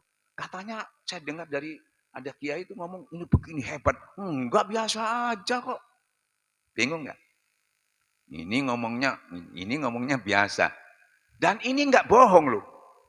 Kiainya jujur, kalau bohong ya terus kita tahu ini bohong. Ini ngomongnya bener. Tapi kok beda? Nah, ya udah saya terima aja. Saya sudah ragu-ragu juga. Terus jalan lagi, persis sebelah rumahnya sudah saya dekat. Keluar ada kiai lagi di sini. Loh, Ustadz mau kemana? Loh, ini kan tetanggamu katanya ada seorang yang alim gini-gini. Ya toh.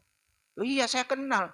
Kenalnya di mana? Ya sering ngobrol kalau dia mau keluar enggak sampai bertamu nginep enggak pernah. Enggak kok, biasa saya tiap hari. Tambah bingung sampai. Ini enggak bohong juga. Saya punya keputusan, saya bingung kalau lihat 3 orang yang benar yang mana. Apa yang saya ambil sikap? Saya harus ke situ tetap. Kalau orang yang enggak pulang aja ini bohong ini. Kita jangan, kita buktikan sendiri. Ya, kita buktikan, kita dekat masuk, nginep 3 hari di situ. Ya, ternyata tahu persisnya kalau sudah nginep 3 hari. Enggak didongengi lagi sama orang, langsung lihat sendiri. Oh, tadi yang betul-betul akurat tuh yang pertama. Ya toh. Dan yang dua ini berarti keliru. Enggak keliru. Cuma tahunya segitu-gitu aja. Enggak keliru karena dia bertemunya sebenarnya. Jadi tahu-tahunya orang itu sama Allah juga begitu. Kenapa ulama beda? Itu kurang dekat. Tapi dia enggak juga keliru. Enggak bohong dia. Karena tahunya sama Allah itu cuma dapat informasi dari kitab. Ini tahu sendiri. Makanya kita harus full ke Allah supaya tahu sendiri. Jangan katanya kitab, katanya kitab, katanya kitab, katanya kiai, karena kiai. Kiai sini sama sini aja sudah beda. Padahal ini nggak bohong, ini nggak bohong. Cuma kedekatannya, pengetahuannya kurang dekat. Torekat ini membantu supaya sampai tahu persis, sampai nggak tanya lagi. Soheh lahir batin. Tidak bertanya lagi, tidak bertengkar lagi. Kalau sampean ada orang yang keliru, ya padahal tidak keliru cuma pengetahuan segitu, sampean tidak mencela dia, sampean goblok, enggak. Memberitahunya pada ahli bijaksana. Orang ini tidak bohong, cuma kurang dekat. Dikasih sampean dekat lagi sama Allah, cuma gitu. Bukan goblok, bukan kamu. Sampean keliru, enggak. Orang ini diberitahu kekurangan sampean ini kurang dekat sama Allah. Jadi tidak menyalahkan. Mau salah dia benernya tahunya segitu-gitu aja mau disalahkan. Berdosa sampean. Kesalahannya tidak banyak tahu, kurang dekat. Jadi kita tolong supaya dekat kepada Allah. Setelah tahu betul, datang lagi. Oh iya sama. Nggak tengkar. Sama-sama melihat. Coba sampean punya teman dari jauh. Oh itu si Pak Yusuf itu. Yang dekat sana. Pak Yusuf Ustadz. Ah kayaknya bukan. Bisa gitu kadang-kadang. Ah masa ah. Iya Ustaz Pak Yusuf. Setelah dekat. Oh iya. Kalau sudah sama-sama dekat nggak tengkar. Tapi kalau jauh. Ah nggak mungkin.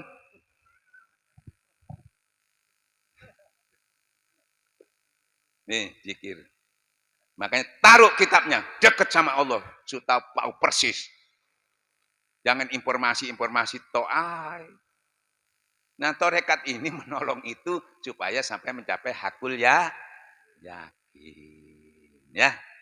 Nah, mudah ya. Nah, ini sering saya sampaikan, tak ulang lagi ya ibu-ibu ya, apalagi yang belum. Nah ini kertas ini supaya tahu orang dekat kepada Allah tuh wibawanya seberapa. Orang tuh wibawanya seberapa. Orang berilmu ya, tinggi ilmunya. Banyak orang-orang di torekat itu ya, ilmunya sedikit, imannya tinggi.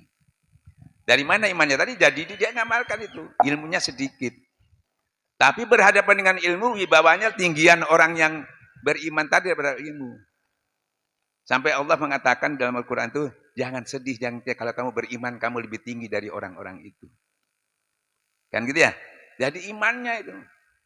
Nah, maka dari itu, ini saya kasih tahu, ini kertas kosong, Mbak.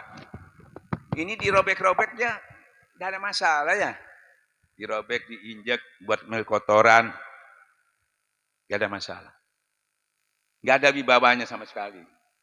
Nah ini kertas juga, tapi sudah ada tulisannya, Pak. Berani yang merobek ini. Berani yang nginjek ini. Kenapa wong cuma kertas saja? Kalau tidak berani sampai, luar biasa kertas ini. Nggak ada yang berani nginjek. Sampai dikasih 10 juta juga sampai nggak berani nginjek. Kalau ini jangan 10 juta. 1.000 rupiah aja mau berani nginjek ini. Ini kenapa nggak berani? Ya, kok cuma gini toh nggak berani? Ini kertas loh ini. Jadi ini beribawanya dari kertasnya apa dari tulisannya? Tulisannya. Di kertas aja. Kalau dia ditempatkan di kolbu ini kira-kira gimana?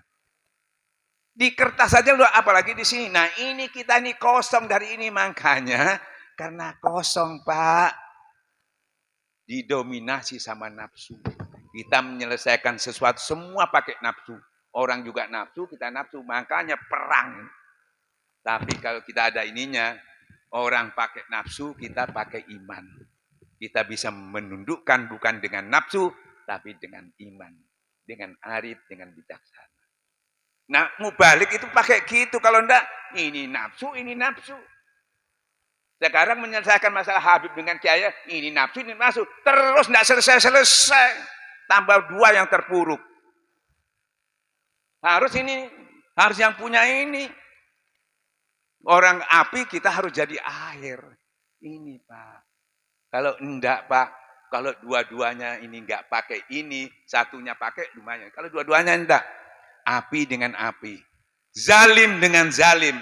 Tidak ditolong sama Allah dua-duanya. Hancur. Terhinakan semuanya nanti. Ini, cuma ini. Nah di talqin tadi ini yang ditanam Pak. Masuk ke darah daging kita Pak. Untuk mensterilkan. Sekaligus merukiah. Jangan sampai iblis masuk ke dalam diri kita. Ini kuncinya. Kertas ini aja sampai enggak pernah. Ini kita punya gini ditempelkan di rumah, di pintu. Setannya mau masuk takut. Setannya masuk sama orangnya karena orangnya enggak ada tulisannya. Rumahnya enggak dimasuki, orangnya yang dimasuki. Ya, makanya banyak orang kesurupan. Padahal rumahnya tulisannya banyak ayat-ayat ini. Orangnya kesurupan. Karena nggak ada ininya. Cuma ini loh. Nah tadi ini ditanam jangan main-main. Itu luar biasa. Sampean sudah bisa merukiah diri sampean. Dan akhir hidup sampean nggak perlu ditunggui matinya nggak masalah. Sampean sudah siap. Yang di sini yang kata Allah. Kalau kamu mengucapkan engkau Rabbku, engkau Tuhanku. Tiap hari kita mengucapkan itu. Kalau kamu mati. Kalau orang ditalkin dulu, kalau dia gak koma. Kalau ada yang nalkin, kalau gak ada. Ya Allah, engkau Rabbku, kata Allah. Maka turunlah malaikat diutus. Jangan kamu sedih, jangan takut. Waktu mau mati kita takut semua. Tapi setelah kalau ini sudah jalan, sudah tenang. Masuk ke wilayah mutmainnah. Kita diundang. Jangan sedih, jangan takut. Aku sudah menyiapkan surga seluas langit dan bumi. Ini cuma zikir, Pak. Siapa yang berani mengatakan sulit? Bukan berarti kita menafikan ilmu yang lain, bukan. Nah, dengan kita sudah punya ini, baca lagi kitab-kitab itu. Sudah beda penafsirannya. Dulu saya mentafsirkan, saya bisa menafsirkan lebih dalam lagi. Karena disertai dengan sampean dibisiki dapat dari Allah langsung. Bukan lagi dari guru, tapi langsung dari Allah. Itu yang namanya ilmu yang diambil di sisi Allah. Nah itu ilmu yang diberikan kepada Rasulullah itu lewat hadis qudsi Pak. Tidak ada hurufnya, tidak ada suaranya, langsung masuk ke dalam hati itu yang dikatakan ilmu laduni. Wabillahi taufiq wal hidayah. Assalamualaikum warahmatullahi wabarakatuh. Ada yang tanya? Silakan.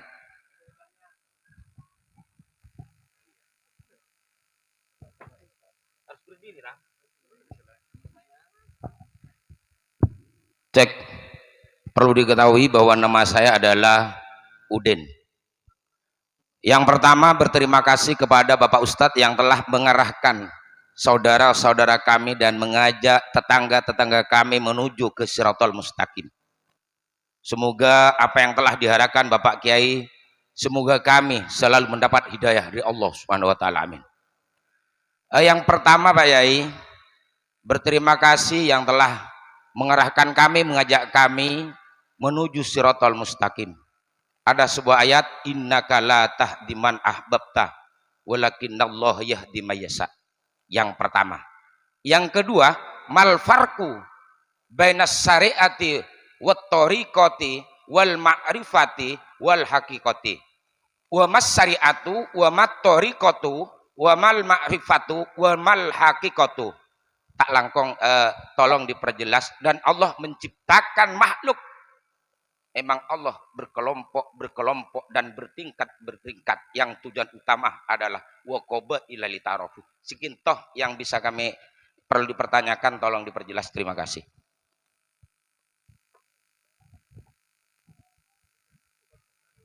Ini maaf ya, ilmu ini kata Syekh Abdul Qadir Jailani, hatta, bukan diperjelas lagi, hatta kamu punya 1000 kitab. Baca Sirri Asrar. Hatta kamu hafal 1000 kitab. Ilmu itu hanya masih ada di kitab, tidak masuk ke sini. Biar dijelaskan, biar diterangkan sampai marifatullah. Gak bisa. Harus ditalkin. Kalaupun itu ada orang bertanya, begini. Waktu saya di Singapura ada yang tanya. Dia tanya perjalanan itu tadi. Sampai hasilnya. Dijawab salah satu kiai.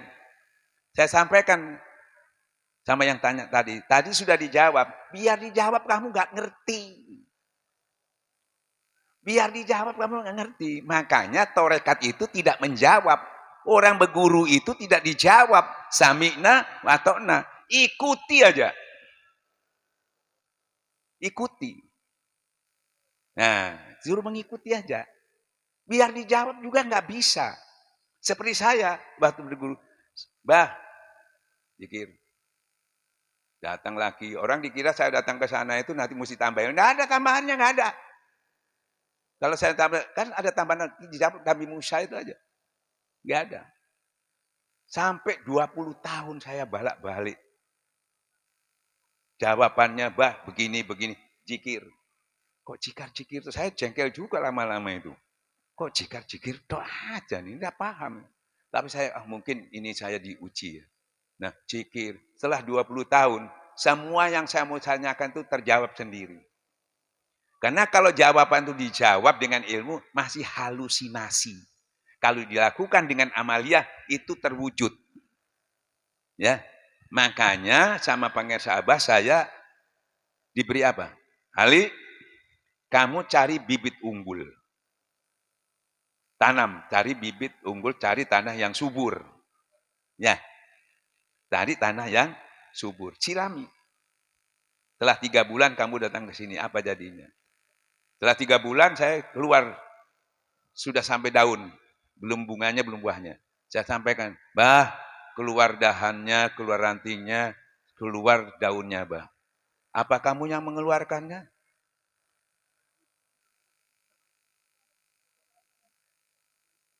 Enggak, bah. Coba. Enggak, bah. Siapa yang mengeluarkannya? Itu kerjanya Allah. Ya. Nah, maka itu kamu tak temani bibit unggul. Bibit unggulnya itu ismuzat itu. Siramannya itu latihan, mengikuti. Hataman, harus ada halakohnya. Kalau biar kiai, kalau dia bertorekat, tidak punya halakoh, tidak mempunyai lewat halakoh, itu tempat latihannya. Itu tempat taman surganya. Gak bisa dia memahami sampai ke hakikatnya. Dia baca buku. Kayaknya sudah sampai. Kata Gus Dur apa? Tur ison dongeng, ison moco, nan ison nulis bakal sengsara. Bisa dongeng tok. Tapi dia tidak merasakannya. Ini. Jadi tidak bisa didiskusikan sebetulnya. Bisanya kita ngajari, dia mengamalkan, jangan masih keliru. Nanti dia berproses sendiri. Kuncupnya cuma jangan tergesa-gesa ini sering. Baru ditanam minta buahnya. Ini kebanyakan begitu. Yang melihat juga, kamu sudah bertorekat, pak guna aja kamu ini gitu. Padahal sudah berproses, mungkin sudah jadi dahan ya. Tapi ini kepingin langsung jadi buah. Yang melakukan juga ke susu, yang lihat juga ke susu. Akhirnya, wah berhenti aja. Nah kalau tidak ada guru, dia berhenti terus. Kalau ada gurunya, dia pasti datang. Pak guru kok saya begini? Diberi motivasi lah. Nah pentingnya ada guru itu. Jadi perjalanannya itu dituntun dia sama gurunya. Jadi hasil itu tidak dijawab. Hasil itu dari apa yang dia lakukan. Kalau hasil yang dijawab itu jadi ilmu lagi. Nah, ilmu tadi yang kita sampaikan tadi ada contohnya, itu hasilnya orang, bukan hasilnya kita. Ya, maka saya dipanggil sama guru saya, Li, jangan jadi Imam Ghazali, jangan jadi Syekh Abdul Qadir. Kenapa, Pak?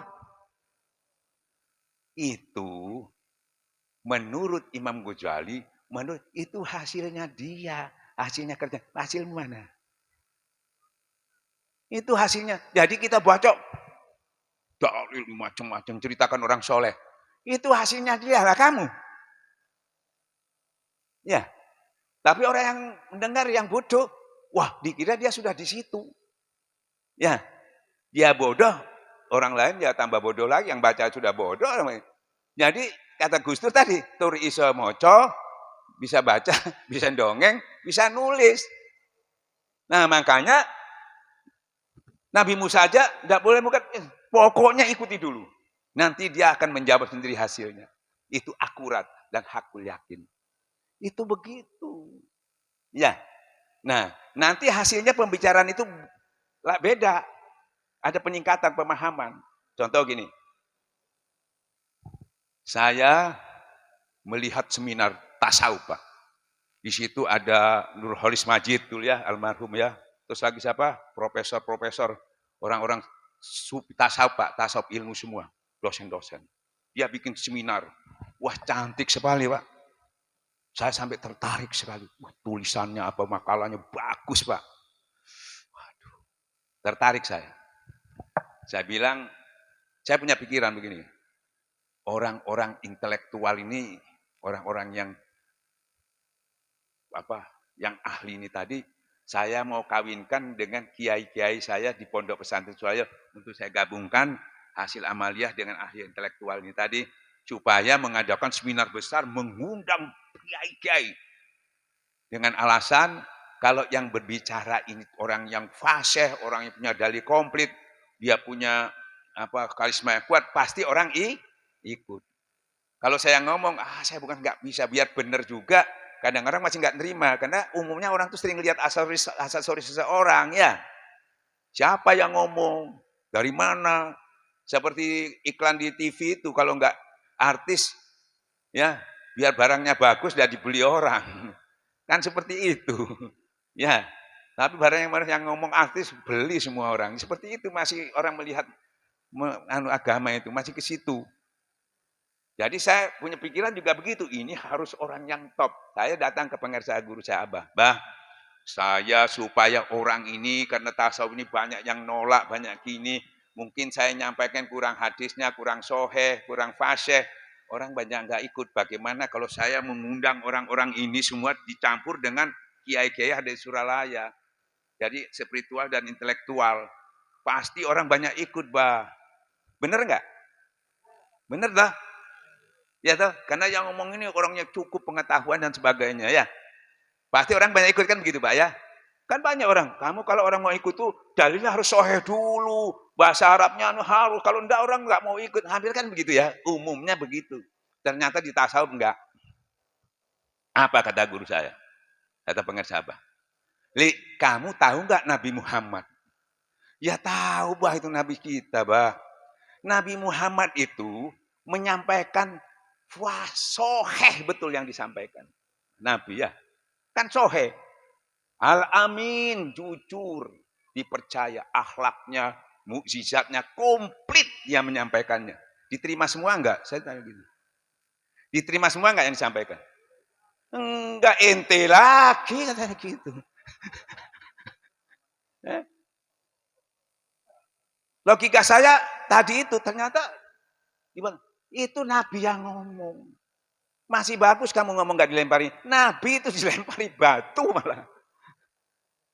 Padahal yang ngomongnya, kalau dilihat orangnya, ya al-amin. Yang disampaikan soheh, Nabi. Gak pernah marah, lemah lembut. Pakai mukjizat. Masih gak diterima orang. Apalagi yang kamu kumpulkan itu kelasnya apa? Iya benar. Terus gimana, Bang? Tambahin sama Abang. Kamu tahu nggak? Abu Lahab itu menggali lubang. Abu Lahab Abu Jahal yang menggali lubang. Sampai Abu Jahal ya. Maksudnya supaya Nabi, ya kalau subuh kan nggak ada lampu, biar kecemplung ya. Tahu-tahu dia habis menggali lupa, dia sendiri ya kecemplung ke situ ya. Itu yang ngangkat orang nulung nggak ada yang bisa. Akhirnya satu-satunya datanglah kepada Rasulullah. Ya Rasulullah, itu pamanmu itu kecemplung. Tolong ya Rasulullah. Oh ya, datang ke sana. Dia ngambil. Dia angkat. Ya. Apa katanya Abu Jahal? Gara-gara kamu ini kan. Bukan terima kasih. Sampean kalau begitu sampean berungkak lagi, masuk lagi. Jadi kata Abah, kalau kita itu tadi mau menyampaikan, ya harus kedudukannya sudah sini. Siap kamu dihina orang, tapi kamu tidak terganggu, tidak emosi. Kuncinya di sini. Kalau kamu dimuliakan orang, wah hebat, sukses misalnya. Wah kamu bangga, gugur. Terus ada orang menghina, gagal, kamu putus asa, nggak boleh. Jadi kamu boleh mengadakan kalau kamu sudah umpamanya nggak berhasil, kamu dihina orang, kamu bisa terima. Kalau kamu dimuliakan orang, kamu tidak bangga, baru kamu boleh ngomong. Jadi nggak ada. Ya, nah ini kan bisa bertentangan dengan syariat. Duh, kan ini harus begini baru. Nah itu hakikat begitu. Jadi kita tidak lagi mengandalkan kepintaran kita. Maksudnya itu supaya apa? Makanya orang torekat itu bukan pinternya lagi yang diajukan, harus dihilangkan. Bukan hebatnya lagi, bukan kuasanya lagi, bukan banyaknya lagi. Apa? Dia membuat satu bagaimana dia supaya ditolong Allah. Nah, ditolong Allah sempurna itu kalau orang itu banyak melakukan sunat-sunatku, banyak mendekatkan diri kepadaku dan dia melakukan sunat-sunatku sehingga aku mencintainya. Nah, kalau aku sudah mencintainya, perkataanku. Nah, itu sudah sangat tertolong. Bismillahirrahmanirrahim. Tidak ada lagi yang bisa memberi mudarat siapapun. Jadi tidak mengandalkan itu la haula wala. Nah, semuanya jadi yang dilakukan itu semuanya Allah. Jadi enggak lagi mengandalkan harus fasih, harus. Makanya kita lihat para wali-wali itu ya, termasuk di Indonesia. Sunan Kalijogo siapa? Ya itu tidak terpilih. Kalau jadi kiai harus pinter. Kalau jadi wali, banyak wali bahlul. Bahkan gendeng. Ya toh? Paham? Nah, tapi jangan coba 5 wali. Nah, ini yang susah ini. Jangan coba lap mehelap. Itu banyak itu. Ya, jadilah dirimu sendiri. Kalau kamu belum bisa mencapai itu, ya enggak usah. Abah Anom bilang tadi, enggak usah jadi wali. Jadi orang benar aja, alhamdulillah. Ya. Nah, jadi yang paling penting kamu tidak harus kamu jadi tokohnya. Ikuti aja, masuklah kamu ke dalam orang pilihan. Enak. Jadi kita enggak ngotot, saya harus niru guru saya sampai bisa. Enggak usah. Yang paling penting tadi apa yang diajar cuma dia sudah zikir. Abah tidak pernah menceritakan makom-makom, tidak pernah. Bahkan Profesor Abu Bakar Aceh Hamka ke sana karena dia ilmuwan. Dia baca kitab-kitab orang sufi, Pak. Di sana dia ceramah, Pak. Ceramah masalah tasawuf. Tingkat ini sampai tingkat 12. Setelah selesai Hamka, Abah menyampaikan, Pak Kiai luar biasa ilmunya. Tapi kira-kira saya atau orang-orang awam ini bisa nggak sampai ke sana? Nangis, Pak. Ketinggian. Kalau sudah ketinggian, orang, wah nggak mungkin saya ikut. Seperti sekarang. Kadang-kadang ini kira kalau saudara-saudara harus cinta kepada Allah. Betul nggak? Dalilnya ini ya. Sekarang saya tanya, bisa cinta nggak kalau belum dekat? Bisa cinta kalau belum kenal? Benar dalilnya? Mau disalahkan gimana? Yang nyampaikan benar, dalilnya benar, yang dengar mantuk-mantuk benar. Pulang sampean. Ini yang bisa cuma kiai. Putus asa sampean. Torekat bantu. Tidak cinta, Abah tidak pernah ngomong cinta. Carilah jalan yang dekat dulu sama. Bagaimana mau cinta, kenal aja belum, dekat sama belum. Salah asuhan, benar di dalil. Akhirnya agama itu benar, tapi orang kesulitan melakukannya. Sehingga seorang itu putus asa. Cek susahnya agama ini. Nah, sudah ditorekatkan tadi, ternyata untuk tumbuh semuanya itu dari dekat kepada Allah. Dari zikir ternyata. Makanya Abah nggak ngajarin saya hasilnya. Nanti muncul sendiri hasilnya asli. Dari produk dari Allah Subhanahu wa ta'ala. Bukan kamu rekayasa, bukan kamu paksa. Enggak, dia keluar asli. Itu yang dikatakan Wal asri innal insana.